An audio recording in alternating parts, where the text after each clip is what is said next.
மத்திய பிரதேச மாநில காவல்துறையில் பணிக்கு சேர்ந்து சுமார் 12 ஆண்டுகளாக ஒரு நாள் கூட வேலைக்கு செல்லாமல் 28 லட்சம் ரூபாய் வரை ஊதியமாக பெற்ற காவலர் குறித்த தகவல் வெளியாகியுள்ளது.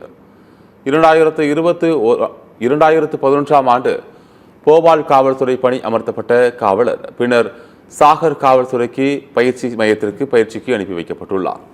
ஆனால் அங்கு ஒரு நாள் கூட வேலைக்கு செல்லாமல் விதிஷாவில் உள்ள அவரது வீட்டிலேயே அந்த காவலர் இருந்துள்ளதாக கூறப்படுகிறது. பணி செய்யாமலேயே அந்த காவலருக்கு 12 ஆண்டுகளாக தொடர்ந்து சம்பளம் வழங்கப்பட்டுள்ளது.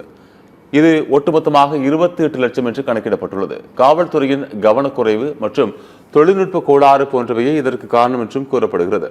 2023ஆம் ஆண்டு காவலர்களுக்கு ஊதிய உயர்வு குறித்து பரிசீலித்த போதுதான் இந்த தலைமை காவலர் பெயரை ஆலோசித்த போது அப்படி ஒருவரை யாருமே தெரிந்திருக்கவில்லை. அவரது பணி வரலாறு குறித்து ஆராய்ந்த போது அப்படி ஒன்றும் இருந்திருக்கவே இல்லை என்றும் தெரிய வந்தது. இது குறித்து தொடர்ந்து விசாரணை நடத்தப்பட்டு வருகிறது.